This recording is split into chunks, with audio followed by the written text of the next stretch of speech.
et je mettrai du fruit. Peut-être à l'avenir donnera-t-il du fruit, sinon tu le couperas. Et je vais prêcher pour un moment sur le figuier improductif. Qu'est-ce qu'on fait avec le figuier improductif? Prions tous ensemble. Seigneur, nous te remercions encore une fois pour le privilège d'être dans ta maison, Papa, le privilège de ressentir ta présence. Seigneur, merci pour le prix payé pour que nous puissions avoir accès à tout ceci. Seigneur, en ce moment, Papa, nous venons pour entendre de ta part, regarder ta parole, Papa. Nous réalisons encore une fois combien nous sommes inadéquats, combien nous sommes, Papa, des hommes naturels, charnels. Et, Papa, ta parole qui est spirituelle est folie pour nous. Et sans ton aide, nous ne pouvons la saisir. Nous prions alors, Papa, que tu puisses nous aider, aide-nous aujourd'hui. Premièrement, la transmettre sans crainte ni faveur, ni hésitation. Et deuxièmement, la recevoir, Papa, afin que nous puissions lui réserver une place d'honneur dans le cœur, où elle va germer, produire de fruits, et que ce fruit nous conduise jusque dans la vie éternelle. Et c'est avec action de grâce dans le cœur que nous te prions ici. Dans le nom de Jésus, nous disons tous au nom de Jésus. Avant de nous asseoir, si nous pouvons encore une fois battre nos mains pour le Seigneur.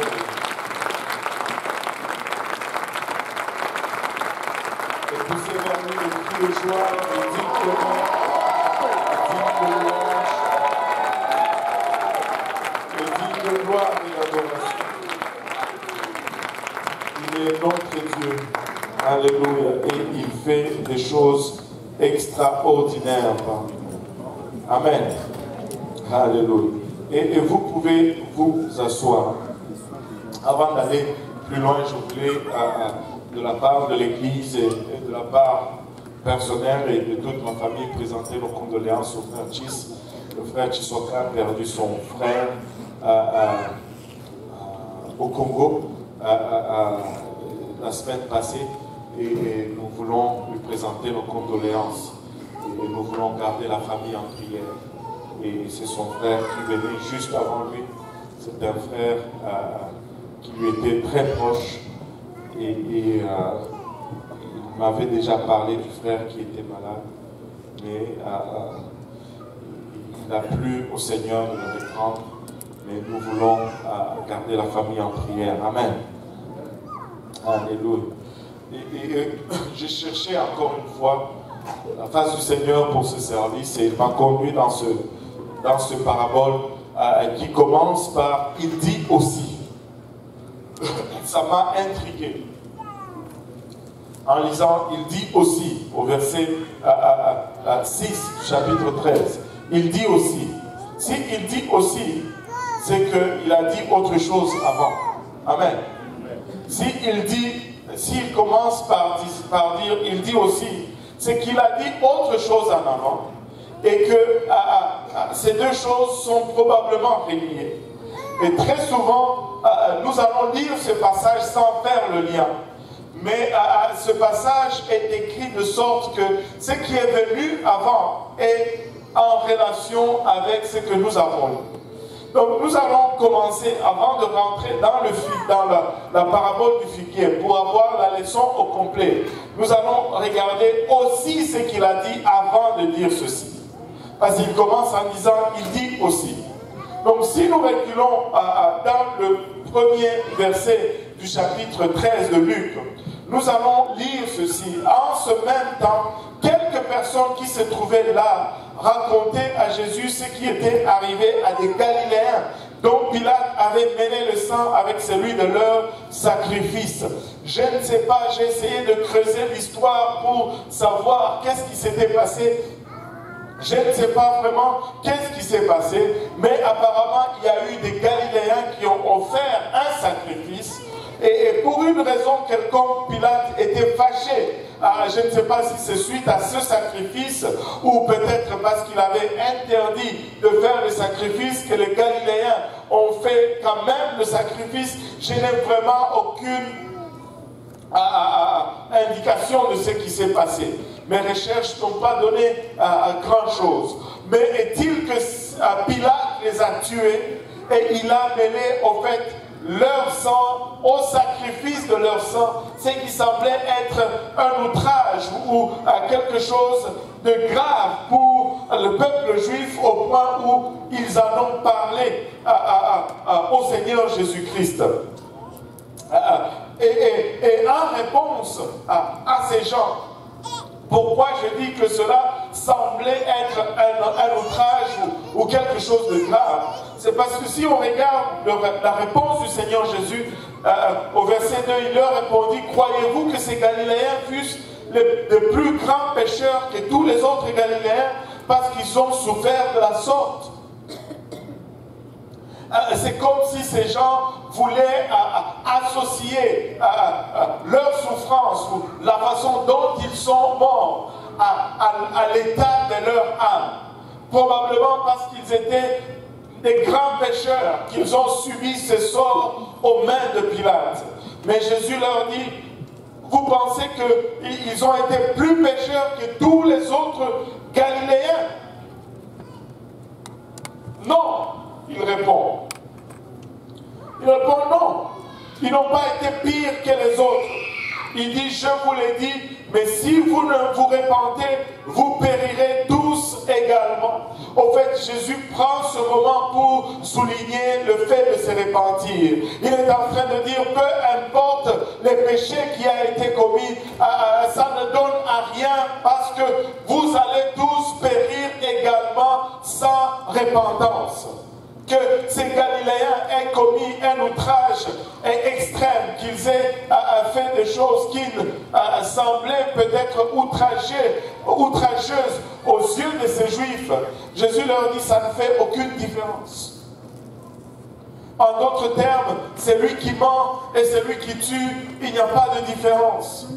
À moins qu'il ne se répande. Il y a une seule chose, alléluia, qui va nous sortir de notre situation, c'est la repentance.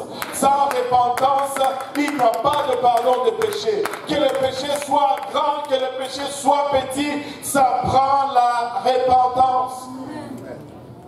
Des fois, nous avons tendance à associer notre situation au péché que nous avons commis. Vous savez, la grâce de Dieu se répand sur les pécheurs comme sur les non-pécheurs.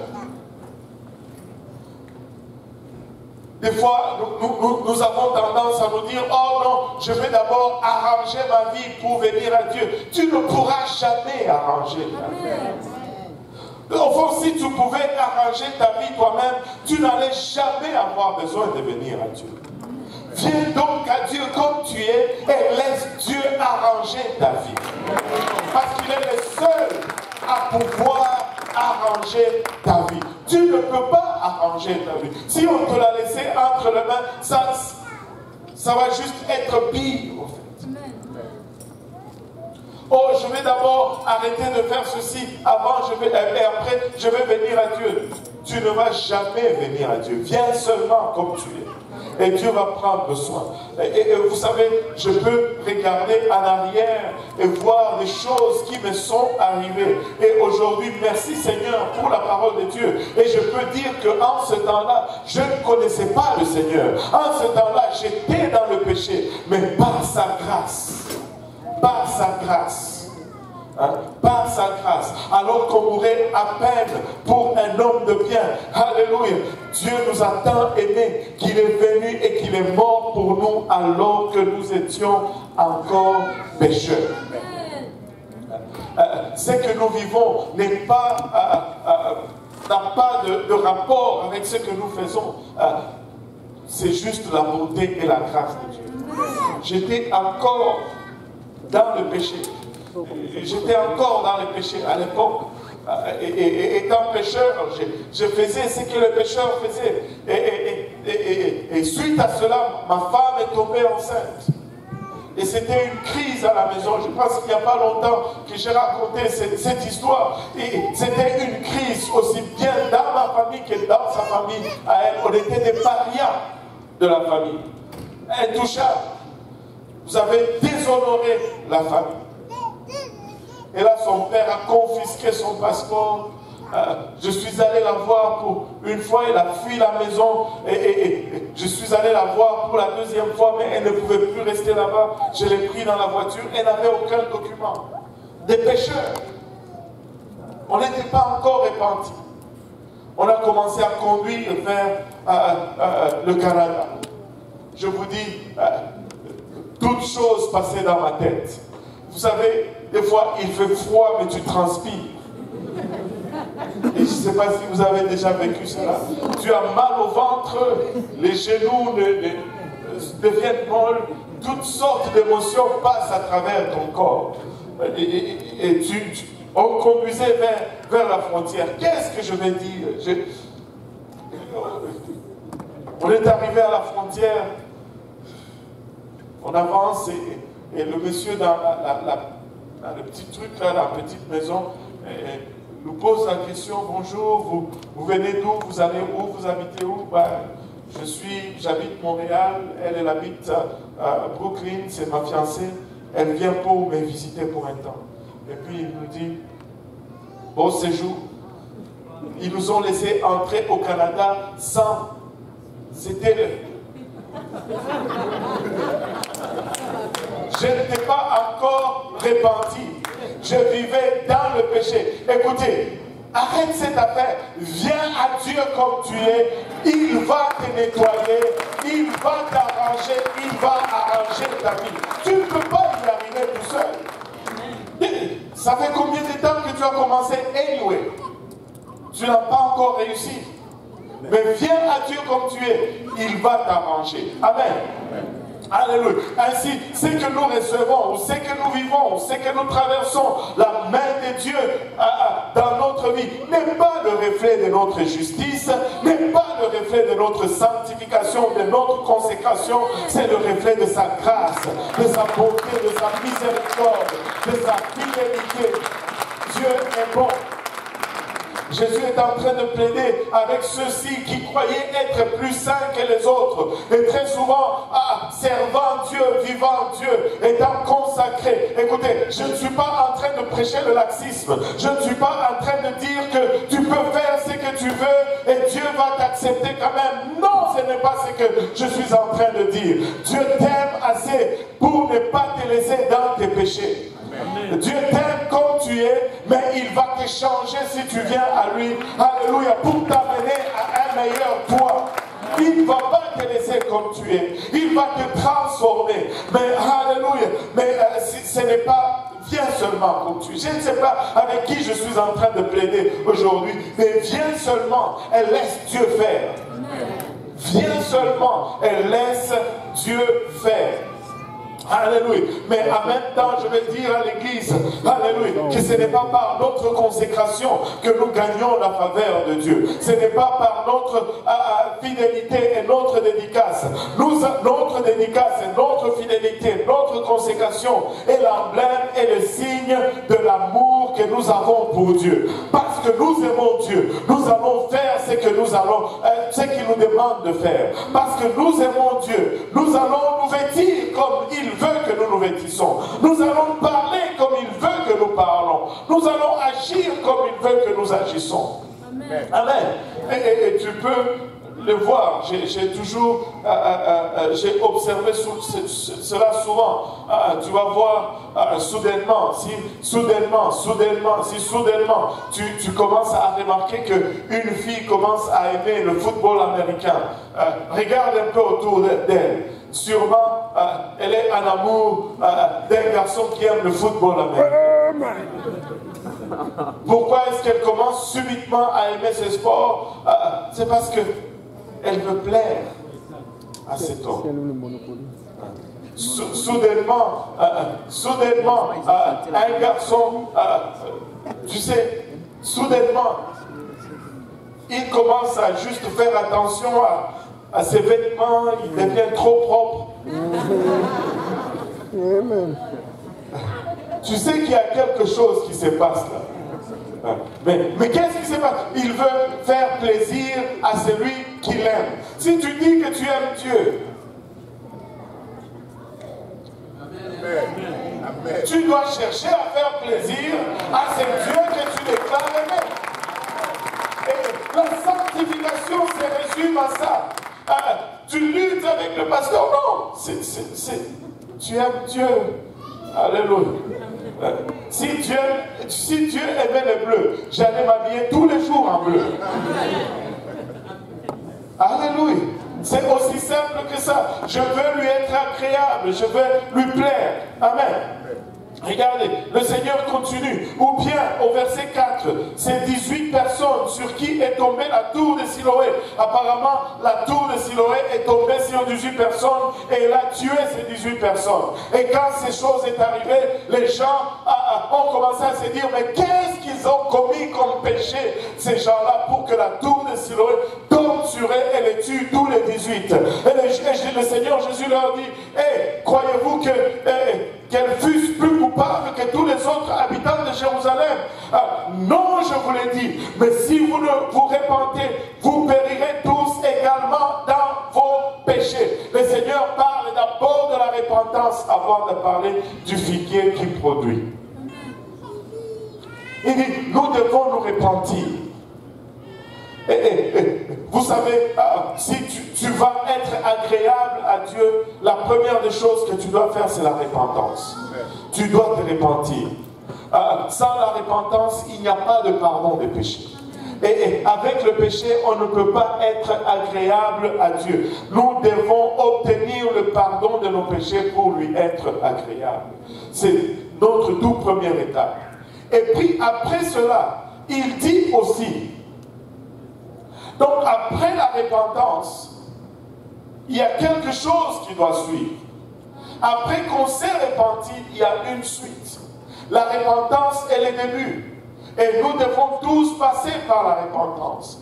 Après, je vais vous parler, il y a plus que la repentance, même dans cette première étape. Mais on va y revenir. Mais restons dans le contexte de notre étude. Après cela, il dit aussi cette parabole.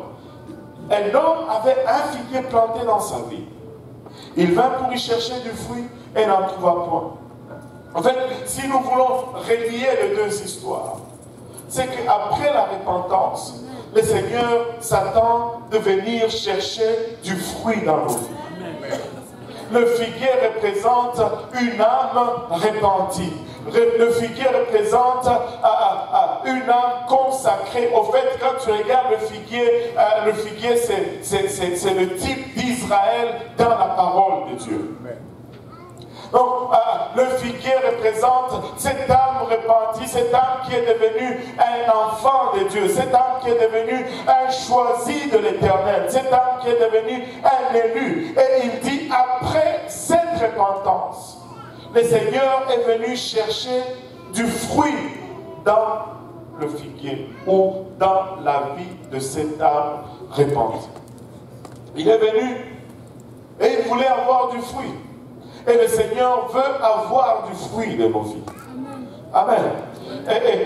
Il dit aussi cette parabole. Un homme avait un figuier planté dans sa vie. Il vint pour y chercher du fruit et il n'en trouvait point. Et regardez un peu aussi une autre chose que la parole de Dieu nous montre ici. Moi, je pense que ce n'est jamais par hasard que Dieu choisit ces illustrations et ces exemples. Il dit, un figuier était planté dans la vie. Un figuier dans la vie. Je ne sais pas si vous savez à quoi ressemble un figuier. Mais un figuier, c'est un arbre avec un tronc qui monte. Mais la vigne, c'est des branches. Ce n'est pas un arbre, c'est une vigne. Je ne sais pas comment expliquer cela, je suis à court de vocabulaire. Moi, je ne viens pas de la France. Je viens du Congo. Alléluia. Une vigne, c'est une vigne, ce n'est pas un arbre. Et il y a une différence entre un figuier et une vigne. Est-ce que peux-tu t'imaginer un peu ce figuier au milieu de ces vignes? Il se tenait tout seul, tout droit, alors que tous les autres étaient des plantes rampantes. On pouvait remarquer cet arbre de loin au milieu de ces vies. Quand Dieu nous adopte, il nous met aussi en évidence. Amen. La sanctification va te mettre à part de tout ce qu'il y a autour de toi. Tu vas être différent. Si tu vas être pour Dieu, tu vas être différent. Tu ne vas pas juste être une vigne dans la vigne, mais tu vas être un figuier dans la vigne. Complètement distincte, complètement remarquable, complètement différenciable, si ça peut se dire. Tu pouvais différencier ce figuier de vigne. Tu pouvais faire la différence, même si tu ne connaissais pas les plantes. Tu pouvais juste regarder et dire, celui-ci est différent de tous les autres. Amen. Ce n'est pas une surprise que si tu te consacres à Dieu et que tu passes au milieu de la foule et qu'on te dise, lui il est différent de tous les autres. En fait, tu dois être différent de tous les autres.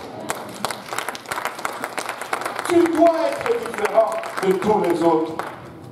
Alors, il dit au vigneron, voilà 3 ans que je viens chercher du fruit à ce figuier, et je n'en trouve point. Coupe-le. Pourquoi occupera-t-il la terre inutilement? Coupe-le. Pourquoi est-ce qu'il use des ressources, mais il ne produit pas de fruits? Écoutez, c'est bon d'être sauvé. Et il n'y a rien de comparable au salut. Écoutez, le salut, vraiment, c'est la deuxième naissance. C'est une recréation. Dieu recrée ta personne quand tu obéis à l'évangile. Et l'évangile, c'est vraiment la bonne nouvelle. La mort, l'ensevelissement et la résurrection de Jésus-Christ. Et l'évangile commence avec la repentance. Alléluia. Tu te repens de tes péchés. Et tu, non seulement une reconnaissance, mais une repentance. La repentance implique une décision. Et après la repentance, il y a le baptême d'eau au nom de Jésus-Christ, qui est en fait cet enterrement, cet ensevelissement. C'est pourquoi on a une piscine ici, on n'a pas un petit bol, parce que le baptême c'est vraiment une immersion. On te plonge, on t'ensevelit, ta sémence est essaimée avec le Seigneur. Et après, il y a le baptême du Saint-Esprit, lorsque l'Esprit de Dieu vient habiter en toi. Et en fait, Dieu littéralement souffle encore son esprit en toi. Vous savez, Dieu fait toujours les choses en 2 étapes. Première étape, deuxième étape. Mais la deuxième étape est toujours meilleure que la première. C'est pourquoi quelqu'un a dit une fois, si tu nais 2 fois, tu meurs une fois. Mais si tu nais une seule fois, tu vas mourir 2 fois. Il faut naître 2 fois. Et on peut naître 2 fois aujourd'hui.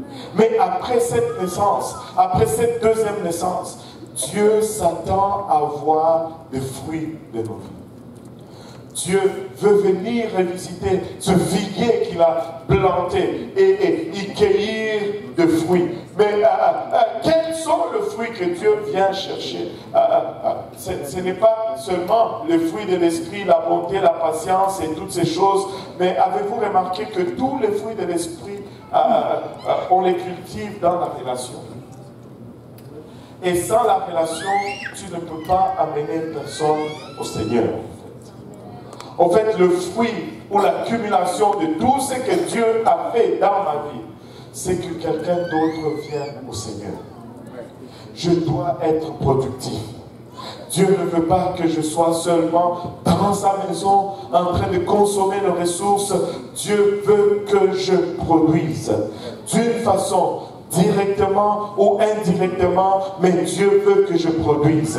Dieu s'attend à ce que je produise. Dieu s'attend à ce que je me multiplie. Dieu s'attend à ce qu'il y ait d'autres figuiers, alléluia, qui naissent autour de moi. Dieu veut cueillir de fruits. La repentance, c'est beau, mais la repentance, ce n'est pas assez. Dieu va venir chercher du fruit dans nos vies. Mais regardez ce à quoi je voulais amener l'église aujourd'hui. Le maître vient 3 ans de suite. Il ne trouve pas de fruits. Je ne sais pas combien de temps tu es dans l'église. Mais 3 ans ici, ce n'est pas que 3 ans. C'est juste que c'est long. À un moment donné, je dois juste devenir mature. À un moment donné, je dois juste commencer à produire. À un moment donné, je dois juste commencer à produire. Amen. Vous savez, nous remarquons ce processus dans nos vies. Aujourd'hui, avant de venir ici, je suis allé à l'aéroport pour chercher ma fille qui est allée travailler ce matin. Lorsqu'elle avait 1 an, on allait me mettre en prison si je l'avais amenée quelque part pour travailler. Mais à 19 ans, je vais la mettre en prison si elle ne va pas quelque part pour travailler. Façon de parler. Façon de parler. Ce que je veux dire, c'est qu'à un certain moment, Dieu s'attend que tu matures. Et la maturité, le premier signe de maturité, c'est d'abandonner ses privilèges pour d'autres qui en ont besoin. Abandonner ses privilèges pour d'autres qui en ont besoin. Nous vivons cela tous les jours. Si vous avez un enfant de 7 ans, un enfant de 2 ans, il commence à se battre pour un jouet. Oui, le camion, tu l'avais acheté pour l'enfant de 7 ans. Mais parce que son petit frère de 2 ans, il dit, je veux mon camion. Et tu vas dire, donne à ton frère. Toi, tu es grand. Et là, le plus grand, il va dire, oh, pourquoi c'est tout le temps, c'est tout le temps lui, c'est tout le temps lui, c'est tout le temps lui. Amen. Mais c'est la maturité. Abandonner son privilège pour quelqu'un qui est plus petit. Wow, c'est comme ça, on me coupe le micro toujours, je ne sais pas pourquoi. Alléluia. Personne ne veut abandonner ses privilèges. À un moment donné, oui, au début, on faisait la nourriture pour toi. Oui, au début, on t'appelait quand la table était prête. Mais petit à petit, on commence à te demander, mets au moins les assiettes sur la table. Après, débarrasse la table. Après, fais la vaisselle. Après, viens couper les oignons pour aider maman. Après, fais le repas aujourd'hui parce que maman est dehors. Mais après, va travailler, achète le repas, brûle-le. C'est ça la maturité. Il doit y avoir une progression. On ne peut pas donner à la cuillère le griot à un enfant de 19 ans. Mais si on ne le fait pas naturellement, pourquoi devons-nous continuer à le faire spirituellement? Ça ne marche pas. Alléluia. Nous devons grandir. Amen. Alléluia. Mais cet arbre était là, ne produisait pas de fruits. C'était un arbre, un figuier bébé là. Alléluia. Et là, le propriétaire de la vigne dit, coupez-le. Et il prend juste de la place. À un moment donné, si tu ne produis pas, tu vas perdre ta vie spirituelle. À un moment donné, si tu ne produis pas, tu vas perdre même le plaisir de vivre pour Dieu. La seule façon de se renouveler, c'est toujours d'être en contact avec des âmes qui naissent de nouveau. On le dit dans le naturel. Si tu veux rester jeune, passe du temps avec les jeunes, joue avec les jeunes. Lui, il est comme un enfant, il joue tout le temps avec les enfants. Alléluia. Mais dans le spirituel, c'est pareil. Alléluia. Ne sois pas là à manger la nourriture des enfants. Aujourd'hui, je voyais Joshua était en train de nourrir Joël en bas. Et c'était une cuillère pour Joël, une cuillère pour Joël. Et là, je lui dis, Joshua, on t'a dit de nourrir l'enfant et non de te nourrir. Il a souri, il a dit, j'ai goûté.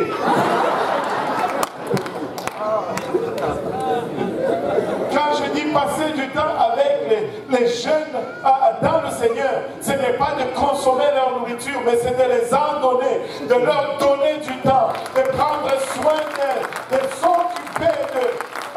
C'est ça le vrai fruit que le Seigneur attend que nous puissions produire. Nous devons produire. Et si nous ne produisons pas, nous allons être, nous allons mourir à nous-mêmes.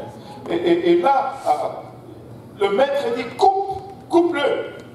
Pourquoi est-ce qu'il consomme les ressources inutilement? Il occupe la terre inutilement. On va les couper, on va les jeter dehors. Écoute, quand on coupe un arbre, il sèche. Après qu'il est séché, il ne sert plus à rien d'autre qu'à faire du feu. Et ça ne ressemble pas au ciel du tout. Donc, les doctrines qui disent une fois sauvé, sauvé pour toujours, ce n'est pas vrai. Le salut est une progression. Le salut est le mot le plus élastique. Je dois être sauvé de mon passé, je dois être sauvé de mon présent, je dois être sauvé de mon futur, je dois être continuellement sauvé. Ce n'est pas que je suis sauvé et puis ça finit. Non, la Bible dit celui qui persévérera jusqu'à la fin, celui-là sera sauvé. Amen. Alléluia. Et là, il est en train de nous dire ici, s'il n'y a pas de fruits, on me coupe. J'étais dedans, on me coupe. Je ne sais pas si vous avez vu la parabole de cet homme qui avait fait le festin. Les gens sont entrés et le maître de la fête est entré. Il a trouvé dans la fête quelqu'un qui n'avait pas le bon vêtement. Il dit, mais comment est-ce que tu es entré ici? Hé, dehors. Amen. Écoute, ce n'est pas juste d'entrer, mais je veux être conforme à ce qu'il demande. Je veux avoir mon uniforme. Je veux avoir mon écusson. Je veux être en ordre avec le Seigneur. Il dit, coupe-le. Pourquoi occupe-t-il la terre inutilement? Amen. Oh, alléluia. Nous devons produire du fruit. Amen. Dieu nous appelle à produire du fruit. Dieu s'attend que nous produisons du fruit. Tu dis même, il y a une capacité en nous tous de produire. En nous tous, il y a une capacité de produire. Maintenant, regardez maintenant l'esprit du vigneron ici. Et ça, c'est ma prière pour 2019. Que Dieu nous baptise avec l'esprit de ce vigneron. Que Dieu nous baptise avec l'esprit de ce vigneron. Le vigneron lui répondit, Seigneur, laisse-le encore cette année. Seigneur, juste une année de plus. Laisse-moi travailler avec lui encore. Et que ce soit notre esprit en 2019. Seigneur, je sais que mon frère lutte, mais donne-lui encore un peu de temps. Il va produire. Je vais mettre un peu de l'engrais. Je vais passer du temps avec lui. Et je vais investir un peu de ce que je connais en lui. Donne-lui un peu de temps. Il lutte peut-être maintenant, Seigneur. Il n'y a pas de fruit dans sa vie, mais donne-lui un peu de temps. Le vigneron était patient. Que tout le monde dise patience. Alléluia. Je veux qu'en 2019, Dieu nous amène dans une autre dimension de patience avec les âmes. Alléluia. Ils vont, écoute, le monde aujourd'hui ne fait plus de cadeaux. Ils viennent maganer. Le diable est méchant. Quand le diable se saisit d'une vie, il la déchire jusqu'à la fibre même de la vie est complètement déchirée. Aujourd'hui, nous faisons face à des gens qui ne connaissent même plus le nord, qui ne savent même plus faire la différence entre le nord et le sud. Nous faisons face à des gens qui ne savent même plus s'ils sont un homme ou une femme pour l'amour du ciel. Nous allons avoir besoin de prendre du temps avec ces gens. Et si nous ne prions pas, nous n'allons pas avoir la patience. Si nous n'avons pas cette aptitude d'être patient dans la présence du Seigneur, nous n'allons pas être à mesure d'être patient avec ces gens. Commençons à être patients dans la présence du Seigneur. Passez du temps dans la prière. Laissez-moi vous dire, le Seigneur va nous baptiser d'un baptême de patience extraordinaire. Alléluia. Et tout figuier qu'il va mettre entre nos mains, nous allons mettre le fumier autour. Nous allons creuser encore autour et mettre du fumier afin que l'année prochaine ce figuier puisse commencer à produire de fruits. Vous savez, c'est quelque chose de particulier quand tu travailles avec quelqu'un. Écoutez, nous voulons entrer dans l'éternité. Qui veut aller au ciel? Non, nous voulons tous. Le ciel, c'est l'éternité. Il y a des gens qui disent, oh, moi, je n'aime pas être avec les gens. Si tu n'aimes pas être avec les gens, ne va pas au ciel. Ne va pas au ciel. Laissez-moi vous dire, ça c'est quelque chose des fois qu'on ne réalise pas. Au ciel, on va être tout le temps avec les gens. Mais si le ciel, on va être tout le temps avec les gens. En enfer, c'est le contraire. Les gens pensent qu'en enfer, ils vont être là ensemble en train de se regarder. Non! Tu ne vas voir personne en enfer. Au mieux, ce sont des cris de tourment que tu vas entendre au lointain. Mais tu ne vas pas voir quelqu'un en enfer. On passe ce temps dans la solitude. C'est la prison, l'enfer. Tu ne vois pas quelqu'un qui disait, oh, moi, je vais aller en enfer parce que là-bas, il y aura de l'ambiance, tous les musiciens seront là, tout. Écoute, il n'y aura pas de musique à l'enfer.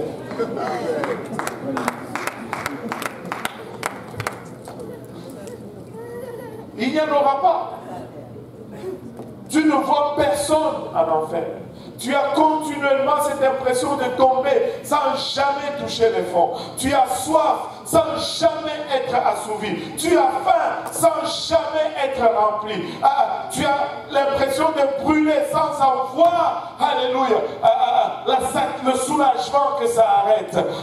Tu as l'impression d'avoir froid sans jamais le confort d'un peu de chaleur. Tu brûles mais tu souffres du froid en même temps. Le désir sexuel sont décuplés en toi, mais sans jamais un soulagement de les satisfaire. C'est ça l'enfer. L'enfer, ce n'est pas une place agréable. Nous devons aimer les gens. Si nous allons aller au ciel, nous allons être avec les gens. Et nous allons être avec les gens. Et si nous ne les aimons pas ici, on ne va pas nous laisser entrer là-bas. Une chose est passée dans ma tête dernièrement dans mon temps de méditation. Il y a ces dictons qu'on se dit qui sont tellement fausses, mais des fois qui nous induisent en erreur. Ils disent tout se paye ici-bas. Il y a même une chanson qui a été faite là-dessus. Tout se paye ici-bas. Non, tout ne se paye pas ici-bas. Tout ne se paye pas ici-bas. Il y a d'autres qu'on va payer encore plus bas dans le fond.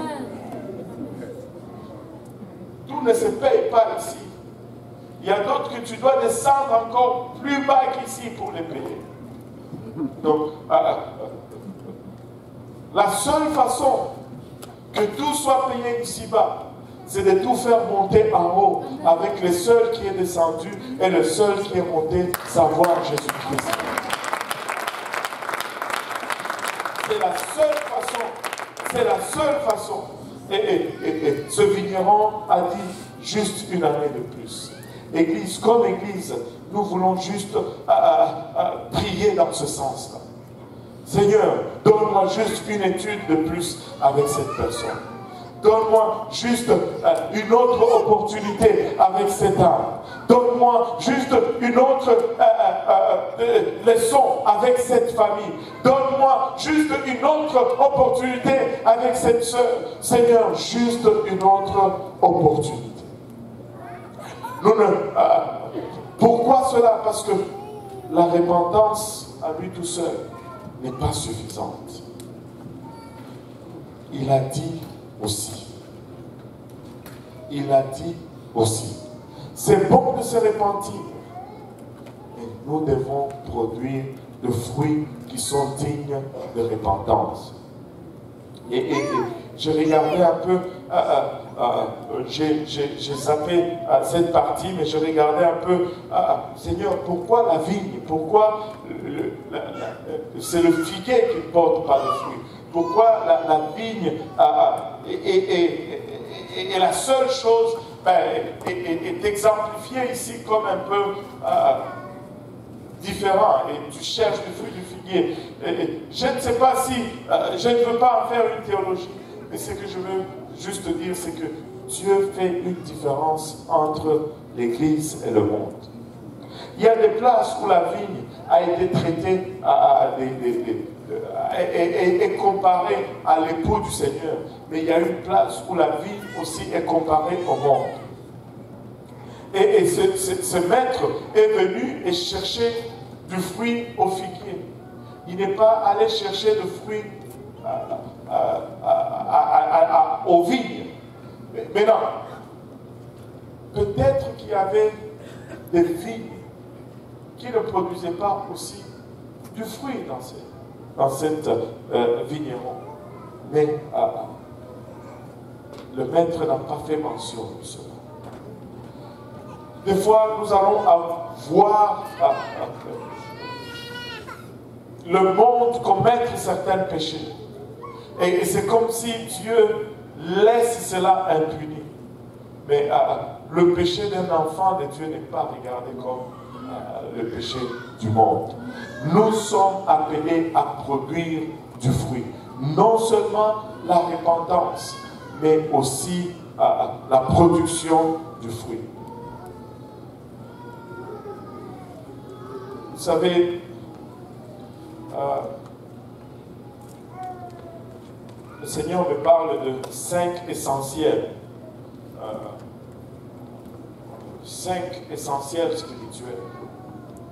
Le Seigneur me dit, le premier essentiel spirituel, c'est la parole.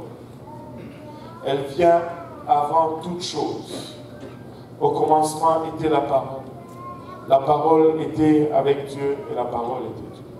Et sans la parole, nous ne pouvons rien accomplir. Et cette parole, lorsque nous, qui sommes le figuier, sortons pour la partager, elle produit la foi dans le cœur de ceux qui l'entendent. Si nous voulons produire du fruit, nous devons être des gens de la parole. Non seulement nous devons être des gens de prière, mais nous devons être des gens de la parole. Nous n'allons pas impacter la vie de quelqu'un sans la parole de Dieu. Seule la connaissance de la parole va affranchir. Je vais conclure en disant ceci.